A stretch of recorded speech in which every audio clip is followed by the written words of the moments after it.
사랑하는 여자와 결혼을 하고 첫째 아이를 낳았는데 석 달 만에 여러분 죽었습니다.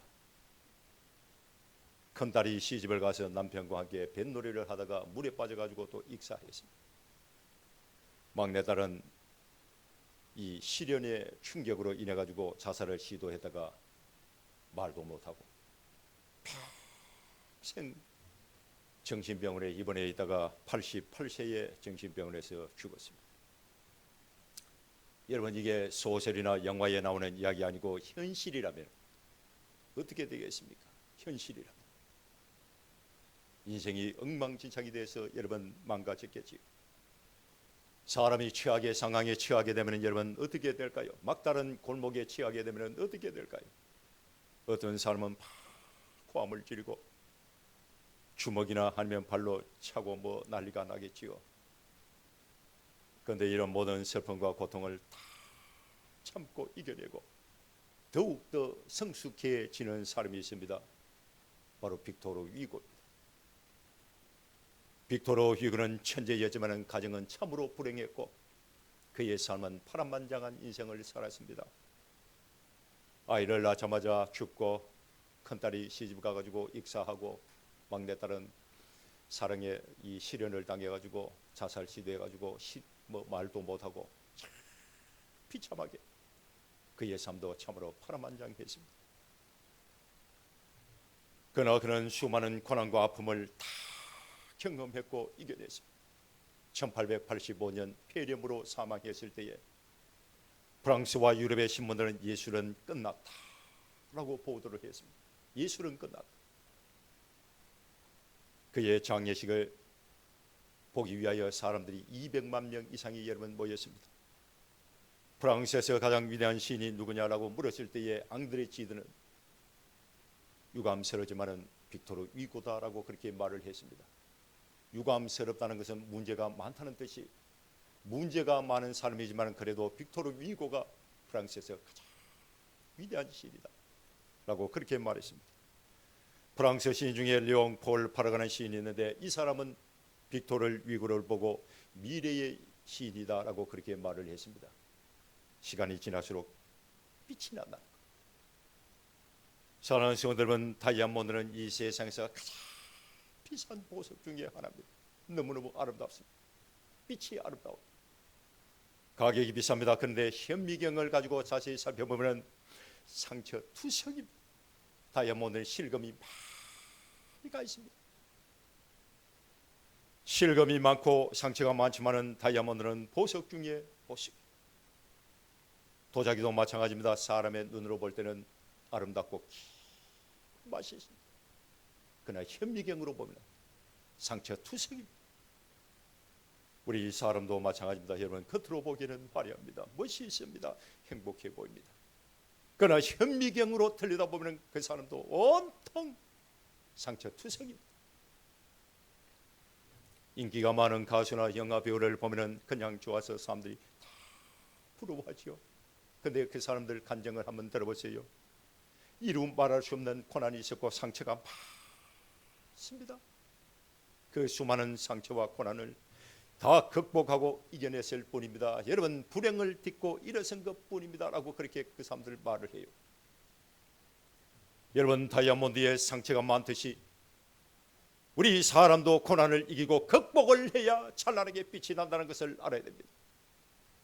우리가 이 세상 살아갈 때 내 인생 가운데 왜 나에게는 이런 사건 사고가 많이 일어나느냐,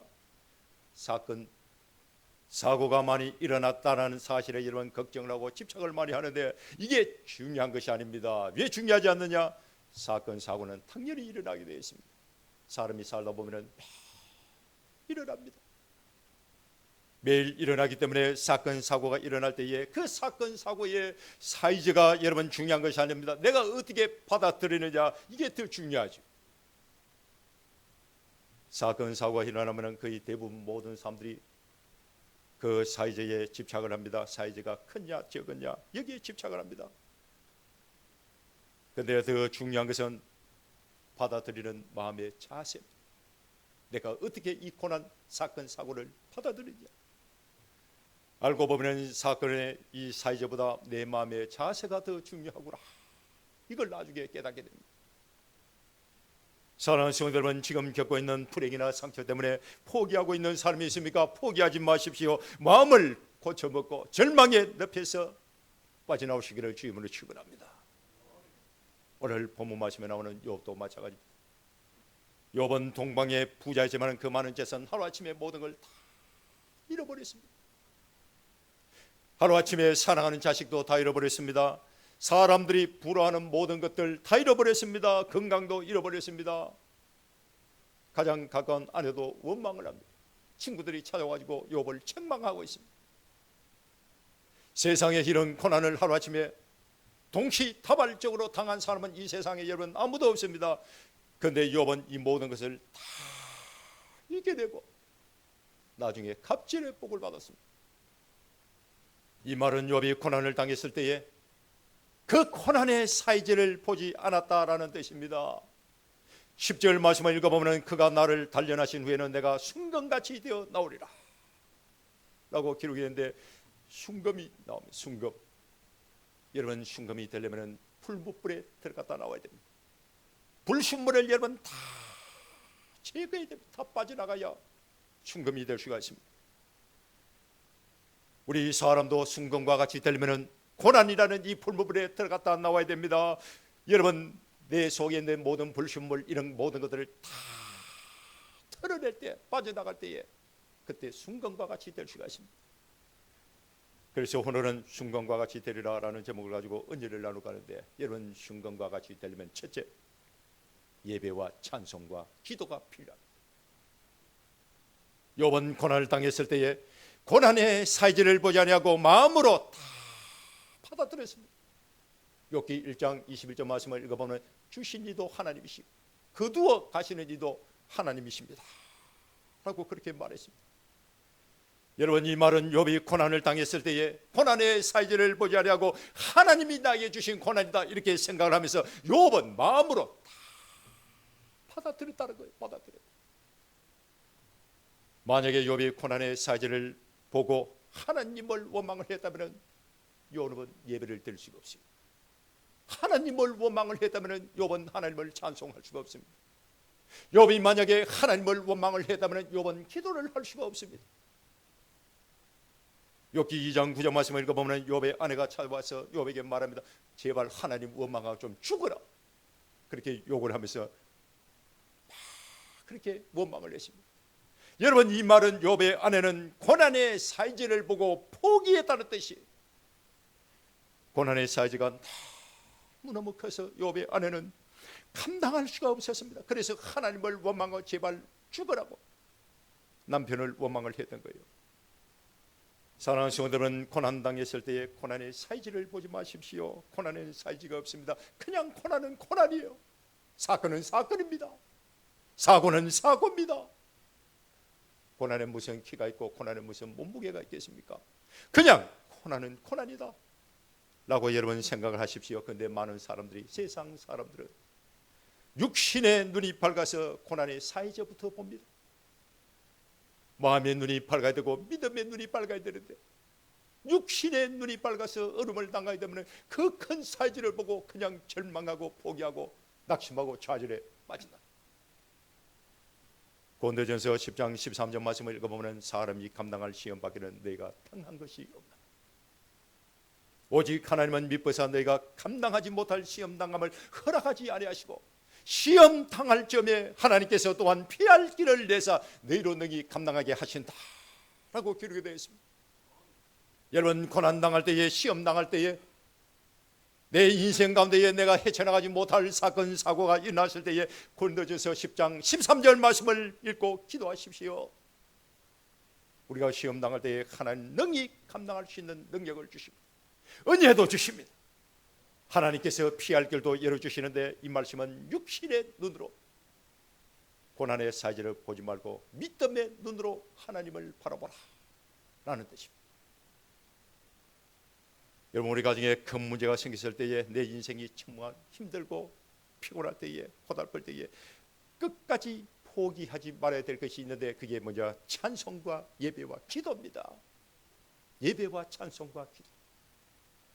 내가 아무리 바빠도, 내가 아무리 힘들어도, 내가 아무리 피곤해도 이 세 가지는 포기하면 안 돼요. 예배와 찬송과 기도는 내 인생의 생명줄과 같습니다.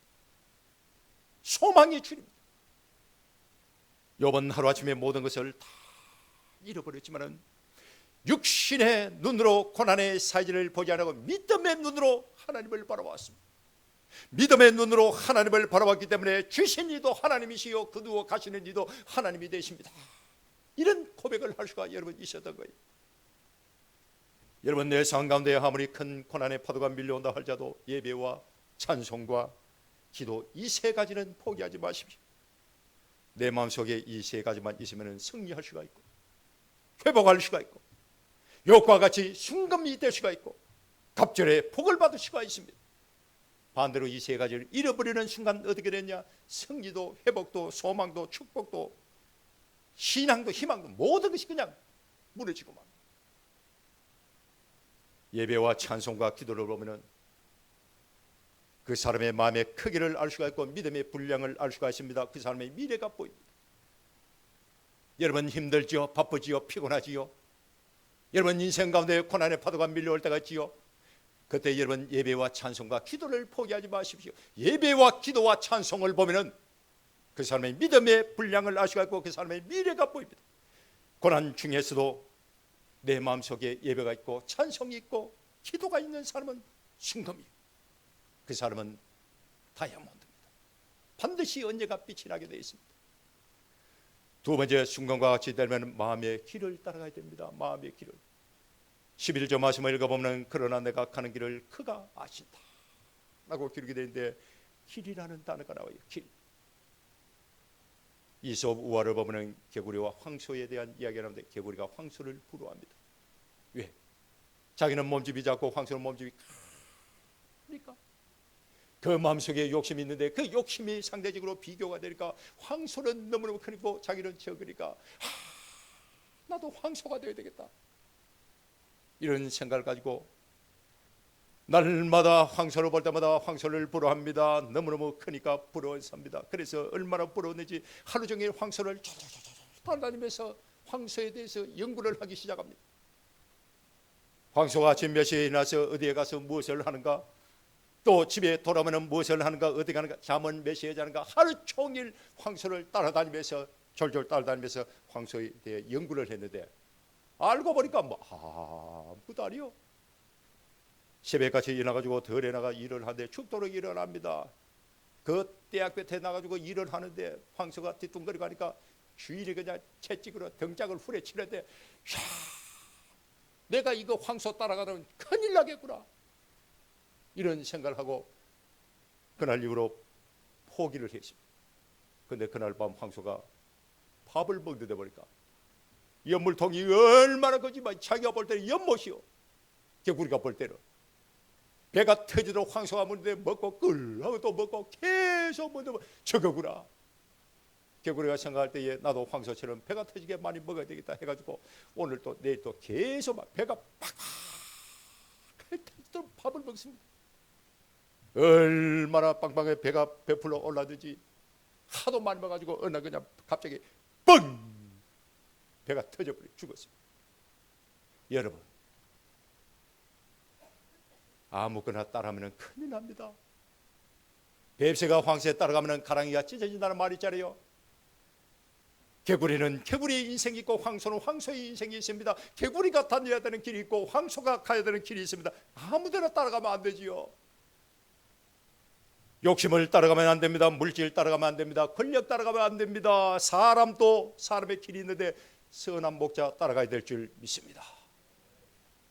여러분 우리가 세상 살아갈 때에 믿음의 주요 온전케 하시는 예수님을 바라보고 선한 목자 예수님을 따라가야 됩니다. 10절 말씀을 읽어보면 그러나 내가 가는 길을 그가 아신다 라고 기록했는데 그가 누굽니까? 하나님이십니다. 하나님이 내가 걸어가는 한 걸음 한 걸음을 다 아시기 때문에 우리는 하나님이 기뻐하는 길을 따라가야 될 줄 믿습니다. 진리의 길을 따라가야 됩니다. 생명의 길을 따라가야 됩니다. 가는 길이 멀고 험해도 하나님이 기뻐하는 길을 따라가야 됩니다. 왜 하나님이 기뻐하는 길을 따라가야 됩니까? 하나님이 기뻐하는 길을 따라가야 내가 목적지에 도착을 할 수가 있고, 목적지에 내가 도착을 해야 거기에 승리가 있기 때문에 그렇습니다. 행복이 거기에 있기 때문에 그렇습니다. 모든 사람은 걸어가야 되는 그 길이 있는데 바른 길을 따라가야 되죠. 바른 길을. 내 마음속에 욕심이 가득하면 욕심이 있는 곳으로 나도 모르게 그 발걸음이 그 길로 따라갈 것이고, 내 마음속에 하나님의 사랑이 가득하면 하나님이 기뻐하는 그 길을 따라갈 수밖에 없는 것입니다. 역대하 27장 6절 말씀을 읽어보면 요담이 그의 하나님 여호와 앞에서 바른 길을 걸었으므로 점점 강하여졌더라 라고 기록이 되어 있습니다. 여러분, 요담의 아버지는 우시아는 16살 때 왕이 돼가지고 52년 동안 나라를 다스렸습니다. 하나님께서 얼마나 복을 많이 주셨는지 블레셋, 암몬, 애굽의 변방까지 영토를 확장하고 조공을 다 펼치도록 했습니다. 역대하 26장 15절 말씀을 읽어보면 하나님께서 기이한 복을 주셨다라고 기록이 되어 있습니다. 하나님께서 기이한 복을 주셔서 우시아 왕이 강성해졌더라 라고 기록이 됐는데, 사람의 생각이나 이성의 생각으로 도저히 이해할 수 없는 복을 하나님 주신 거예요. 한마디로 말해서 기적을 주셨다는 것입니다. 기적. 하나님의 말씀에 순종하고 제사장 가르침에 잘 받고 바른 길을 걸어갔다는 뜻입니다. 하나님이 기뻐하는 길을 걸어갔다는 것입니다. 하나님이 기뻐하는 길을 걸어갈 때에 하나님 복을 주시는 거예요. 그런데 우시아 왕이 어느 날 향로를 들고 성전에 들어가지고 분향을 드렸습니다. 16살 나이에 왕이 돼가지고 52년 동안 나라를 다스릴 때에 하나님 앞에 바른 길을 걸어가고 하나님 말씀에 순종하여 나갈 때에 하나님 복을 주셨는데, 이제 강성해지니까 교만이 마음에 확 들어오고요. 욕심이 들어오고요. 그 욕심이 우시아 왕의 그 마음의 주인이 돼가지고 행세를 하니까 제사장이 제사를 드려야 되는 그 월권을 하게 되는 거예요. 향로를 가지고 성전에 들어가지고 분향을 드렸는데 제사장 아사랴가 알고 큰일 났구나 싶어가지고 뛰어 들어가서 제사장 80명을 데리고 들어가지고 왕이여 나가세요, 이러면 큰일 납니다 하니까 우시아 왕이 얼마나 교만한지 그 향로를 들고 서서 제사장들 보고 고함을 짓고 화를 냈는데 하나님이 그때 쳐버리니까 나병이 이마에 들었어요. 평생토록 별궁에 혼자 살다가 비참하게 죽어. 나중에 죽었지만은 조상들의 무덤에도 들어가지를 못했습니다. 처음에는 하나님이 기뻐하는 길을 걸어갔기 때문에 하나님 주시는 복을 많이 받았지만은 어느 순간 마음속에 교만이 확 들어왔어요. 주인 행세를 하니까 자기도 모르게 월권을 하고 망령된 행동을 하다가 나병에 걸려서 비참하게 죽었습니다. 사랑하는 성도 여러분, 하나님이 기뻐하는 길을 걸어야 돼요. 우리는 주님 앞에 가는 그날까지 하나님이 기뻐하는 길, 바른 길, 진리의 길, 생명의 길, 의의 길로, 축복의 길로 한 걸음 한 걸음 빨리 나가야 됩니다. 요담이 자기 아버지를 보고 이걸 깨달은 거예요. 자기 아버지를 보고 내 아버지를 보니까 내가 하나님 앞에서 바른 길을 걸어가지 아니하면 큰일 나겠구나. 그래서 하나님이 기뻐하는 길을 걸어갔습니다. 하나님이 기뻐하는 길을 걸어갈 때에 하나님이 요담에게 복을 주셨는데 점점 더 강하게 하였더라. 성경에 그렇게 기록이 되어 있습니다. 사랑하는 성도 여러분, 욥도 마찬가지입니다. 욥의 마음속에 엄청난 갈등이 일어나고 있었지만은 욥은 하나님이 기뻐하는 길을 걸어가기로 마음으로 다짐하고 마음을 먹었습니다. 11절 말씀을 읽어보면 내 발이 그의 걸음을 바로 따라가시며, 그의 걸음이 누굽니까? 선한 목자 되신 주님이 하나님이십니다. 하나님을 따라가시면 욥의 발이 내가 그의 길을 지켜 치우치지 아니하였다라고 기록했는데, 욥은 고난당했을 때에 마음속에 엄청난 갈등이 일어났습니다. 왜 나에게 이런 고난이 일어났을까? 왜 나는 하나님을 잘 섬기고 잘 섬기는데 우리 가정에 왜 이런 고난을 나에게 주실까? 내가 잘못한 게 뭐가 있을까? 내가 왜 이런 고난을 당해야 돼? 라는 엄청난 갈등이 그 마음속에서 막 일어났습니다. 그러나 욥의 마음은 흔들리지 않았습니다. 입술로 범죄하지 않았다는 것은 욥의 마음이 조금도 흔들리지 않았다는 것입니다. 욥은 단단히 마음을 먹고 하나님이 기뻐하는 길을 다 끝까지 걸어갔습니다. 하나님이 기뻐하는 길을 걸어갔기 때문에 10절 말씀에 기록되어 있는 것처럼 순금과 같이 될 수가 있었던 것입니다. 다이아몬드 같이 빛나는 인생이 될 수가 있었던 것입니다. 여러분, 신앙생활 때에 하나님 앞에서 내가 바른 길을 걸어가고 있는지 내 마음을 한번 확인을 해보십시오. 여러분, 세상 살아갈 때 우리가 고난을 당할 때가 있습니다. 어려움을 당할 때가 있습니다. 힘들 때가 있습니다. 바쁠 때가 있습니다. 피곤할 때가 있습니다. 그때 내 마음속에 염려와 걱정, 근심이 있습니까? 불안과 두려움 때문에 잠을 못 자고 내 입술에 원망할 때가 있습니까? 하나님과 멀어질 때가 있습니까? 있다면 그 사람 아직 순금과 같이 된 것이 아닙니다. 순금이 된 게 아니에요. 내가 순금이 되었다는 것은 내가 어려움을 당했을 때, 고난 당했을 때에, 실패했을 때에, 인생 가운데에 고난과 역경을 당했을 때 내 마음속에 염려와 근심, 걱정이 없어야 돼요. 그럼 그 염려와 근심, 걱정은 어떻게 해야 되느냐? 주님께 맡겨야 되죠. 모든 것을 다 주님께 맡기고 내가 근심 걱정 없이 주님을 따라가는 그 사람이 순금과 같이 된 것입니다. 여러분, 피곤합니까? 힘듭니까? 바쁘십니까? 어려움을 당하고 있습니까? 염려, 근심, 걱정하지 마시고 내 마음을 한번 살펴보시오. 내가 순금같이 되어 있는가? 내 믿음과 신앙이 다이아몬드 신앙이, 그걸 한번 점검해 보시오. 이 세상에 있는 모든 길은 다 연단의 길입니다. 연단의 길. 가는 곳마다 갈등이 있고 분쟁이 있고 유혹이 있습니다. 10절 말씀을 읽어보면 그가 나를 단련하신 후에라고 기록했는데, 단련이라는 단어가 나오죠. 단련이 뭡니까? 연단입니다. 연단. 중요한 것은 연단에는 반드시 고통이 따릅니다. 알프레드 윌렛은 영국이 난 20세기 최고의 자연주의 과학자. 하루는 나방의 새끼가 뇌의 꼬치를 뚫고 나오러 갔는데 얼마나 발버둥을 치는지 이 과학자가 보고 너무너무 불쌍해가지고 뇌의 꼬치를 탁 찢어 주었습니다. 그 나방이 툭 튀어나온 거죠. 그런데 나방이 쉽게 나오기는 나왔지만은 날지는 못해. 날아야 되는데 날지는 못해. 날개만 몇 번 퍼덕퍼덕 하더니 그냥 주저앉아요. 다른 모든 나방은 다 날아다니는데 자기가 도와주는 그 뇌의 꼬치를 찢어져가지고 쉽게 나온 나방은, 도와주었던 그 나방은 날지를 못해. 그 연구하고 관찰을 했습니다. 나방이 뇌의 꼬치를 뚫고 나오려고 할 때 막 예를 쓸 때에 이 날개에서 여러분 몰려있는 모든 영양분들이 이 막 파닥거리고 할 때에 모든 영양분이 온몸에 퍼져가지고 힘의 균형을 이루고 그 힘으로 날아다니는 거예요.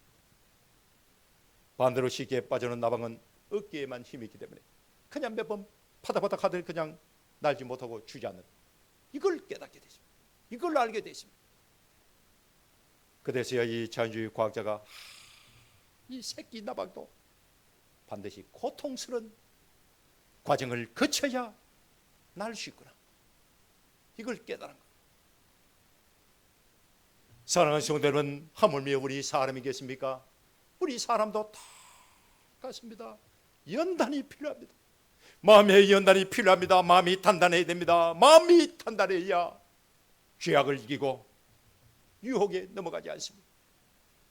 로마서 5장 3절 말씀을 읽어보면 우리가 환난 중에도 즐거워하라. 여러분, 어떻게 사람이 환난 가운데 즐거워할 수가 있습니까? 그런데 성경이 뭐라고 말하냐? 우리가 환난 중에도 즐거워하라. 환난은 인내를, 인내는 연단을, 연단은 소망을 이룬 줄 압니다 라고 기록이 되어 있습니다. 여기 나오는 연단은 육체의 연단이 아니라 마음의 연단을 의미합니다. 마음의 연단. 여러분, 번쩍번쩍 빛이 나는 순금과 같이 되기를 원합니까? 순금과 같이 되려면 고난의 풀무불에 들어갔다 나와야 됩니다. 내 마음속에 있는 불순물이 여러분 다 빠져나가야 됩니다. 염려와 근심, 걱정, 불안, 두려움, 낙심, 절망, 시기, 질투, 욕심, 이런 모든 것들이 불순물이 다 빠져나가야 됩니다. 어떻게 해서 빠져나갈 수가 있습니까? 고난을 당해야 빠집니다. 그래야 순금과 같이 될 수가 있습니다. 내 생각 속에 있는 불순물이 여러분 다 빠져나가요. 그때 순금과 같이 될 수가 있습니다. 열왕기상 3장을 보면 솔로몬이 왕이 되고 난 이후에 1000번제를 드렸는데 하나님이 얼마나 기뻤는지 꿈속에 나타나서 솔로몬아, 내가 너에게 무엇을 줄꼬? 라고 그렇게 물었습니다. 그때 솔로몬이 하나님, 이 많은 백성, 주의 백성들을 누가 재판할 수가 있겠습니까? 듣는 마음을 달고 그렇게 원합니다. 이 하나님의 백성들 선악을 잘 분별하시도록 듣는 마음을 달라. 그럼 얘기를, 여러분 왜 솔로몬 왕이 듣는 마음을 달라고 했을까요? 상대방의 말을 잘 듣고 판단하고 결정하는 것도 훈련이 필요하기 때문에 그렇습니다. 여러분 솔로몬 왕입니다. 자기 생각대로 할 수가 있습니다. 자기 마음대로 원하는 대로 마음에 있는 대로 말을 하면은 모든 신하들이 그 말대로 행동에 옮겨. 이건 왕이 가지고 있는 본능이에요. 그러나 재판은 다릅니다. 재판은 여러분 원고와 피고의 말을 다 들어보고 끝까지 잘 들어보고 판단을 해요. 그러므로 여러분 이게 훈련이 되어 있어야 돼요. 솔로몬 왕입니다. 듣기를 싫어하는 왕입니다. 그냥 있는 대로 생각대로 이렇게 해 하면 해야 됩니다. 이 왕이 가지고 있는 권능이에요. 그러나 재판은 다릅니다. 원고와 피고의 상황, 설명 이런 모든 것들 다 듣고 판단을 해요. 그래서 솔로몬은 듣는 마음을 달라고 그렇게 했습니다.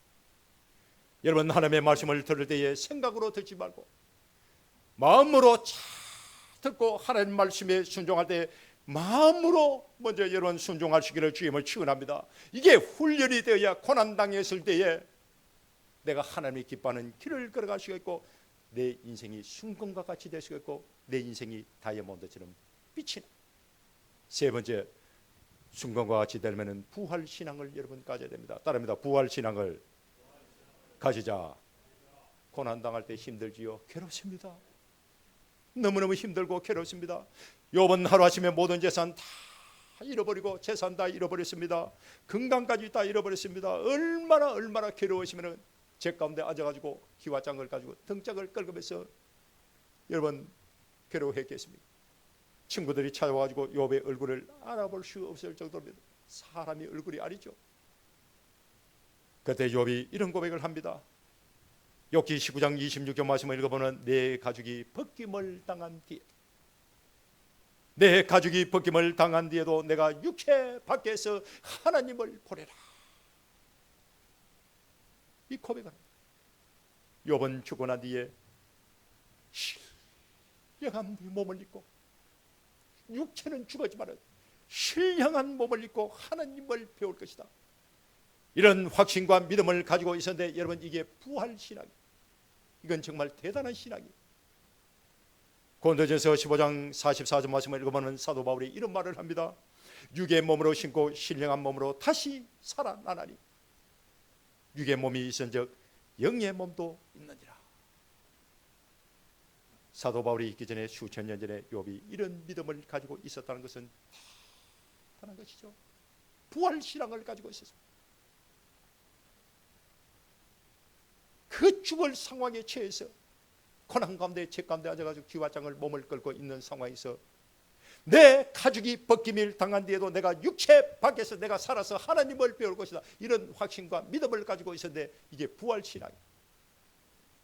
믿음의 조상 아브라함도 마찬가지입니다. 100살 때 얻은 이삭을 모리아산에 데려가서 번제물로 바치려고 했을 때 아브라함 아침에 일찍 일어나서 모리아산으로 여러분 갔습니다. 이삭을 밧줄을 묶고 칼을 들고 죽이려고 했을 때 그때 하나님의 음성이 들립니다. 아브라함아 그만둬라. 이제야 네가 나를 경외하는 줄 내가 알았다. 하나님이 그만두라는 거예요. 모든 행위를 그만두고 뒤를 돌아보니까 수풀에 순양 한 마리가 걸려있습니다. 사랑하는 성도 여러분, 아브라함이 왜 하나님의 말씀에 순종했을까요? 부활신앙 때문에 순종했습니다. 하나님이 주신 약속의 아들이 이삭이라는 것을 믿었기 때문에 아브라함은 100살 때든 이삭을 하나님 앞에 번제물로 드릴 수가 있었던 것입니다. 하나님 주신 약속의 아들이기 때문에 내가 번제물로 하나님께 바친다 할지라도 하나님의 영지 가운데 취하여 이삭을 다시 돌려줄 것이다. 이런 믿음 확신을 가지고 이게 부활신앙. 여러분, 내가 죽어도 내가 죽지 않고 다시 신령한 몸으로 태어나서 하나님을 만날 것이다. 이런 신앙을 가지고 있는 사람은 세상이 감당할 수가 없습니다. 죽음을 이기는 것이 부활신앙이에요. 부활신앙으로 욥은 순금과 같이 되었습니다. 다이아몬드가 되었습니다. 어느 버스에 신은 없다 그러니 인생을 즐겨라라는 광고가 여러분 버스에 크게 실려가지고 버스가 달리고 있습니다. 이 세상에 있는 기독교 세계관을 다 밀어내고 인간 이성이 세계를 지배를 할 수가 있다는 뜻이죠. 영국의 무신론 리처드 도킨스의 주도하에 이런 운동이 처음으로 일어났는데, 지금 또 이 하나님을 배척하는 이 무신론 운동, 이성에 의하여 인간이 지배할 수 있다, 이런 운동이 지금도 계속되고 있습니다. 그런데 우리가 여러분 알아야 되는 것은, 하나님이 천지 모든 만물을 창조하시고 지금 또 이 세상을 다스리고 통치하신다, 이걸 알아야 돼요. 과학이 여러분 아무리 발달해도 하나님을 인정하지 않고는 인간 세계를 과학으로 증명할 수가 없습니다. 여러분 신앙생활 할 때에 아브라함이 가졌던 그 부활 신앙으로 승리하시기를 주님을 축원합니다. 욥이 가지고 있었던 그 부활 신앙을 가지고 이 고난의 어려운 역경 다 이기고 승리하시기를 주님을 축원합니다. 우리가 잘 아는 다윗은 왕 중의 왕입니다. 일평생 전쟁터에서 살았습니다. 다윗은 용감했습니다. 세상을 보는 안목이 탁월했습니다. 사람을 다스리는 능력도 탁월했고, 다윗은 감성과 이성을 골고루 갖춘 탁월한 지도자였습니다. 인생이란 무엇인지 다윗은 다 알고 있었습니다. 아무리 싱싱한 풀이라 할지라도 아라비아 사막에서 뜨거운 바람이 불어오면 금방 시들고 만다는 것을 몸소 실천해 알고, 또 직접 눈으로 보고 모든 걸 알고 있었습니다. 왕이 되어서 인간이 누릴 수 있는 모든 영광도 다윗은 다 누려봤습니다. 그러나 이 세상에 있는 모든 것이 다 부질없다는 것을 다윗은 알았습니다. 깨달았습니다. 그렇다고 해서 다윗은 허무주의로 빠진 게 아닙니다. 허무주의자가 된 것이 아닙니다. 다윗은 허무주의를 넘어서 신본주의 세계로 나갔습니다. 다윗은 허무주의라는 늪에 빠져서 허우적거리고 절망에 빠진 것이 아니라 더 넓은 희망의 세계로, 하나님의 세계로, 영적인 세계로 나갔습니다. 다윗이 이렇게 영적으로 눈을 뜬 것은 바세바를 범하고 난 이후에 회개를 통했습니다. 회개를 통해서 자신의 죄악을 발견한 순간 하나님을 발견할 수 있었는데, 그때 부활신앙을 가지고 되었습니다. 욥도 마찬가지입니다. 고난을 통해서 인간의 이성을 뛰어넘었습니다. 인간의 육체와 존귀함을 물어뜯는 그 허무주의를 통하여 절망을 본 것이 아니라 하나님의 사랑을 통하여 희망을 발견한 것입니다.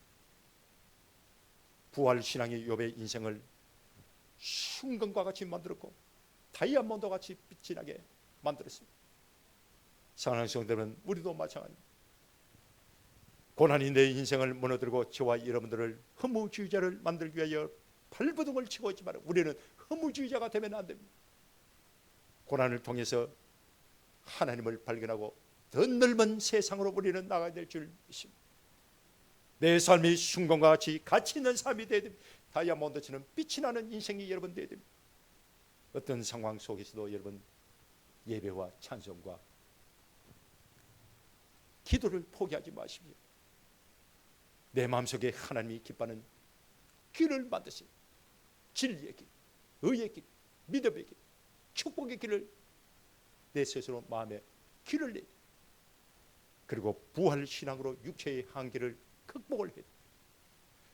그러면 내 인생은 순금과 같이 빛이 나고 다이아몬드같이 찬란하게 빛나는 그런 인생이 돼서 하나님께 영광을 돌리고, 우리 이 땅 살아갈 때 귀하게 쓰임받고 주 앞에 설 때에 멸관받고 상급받고 칭찬받는 축복의 주인공이 다 될 수 있을 것입니다. 이 세 가지를 꼭 기억하고 여러분 믿음으로 승리하시기를 주님을 축원합니다.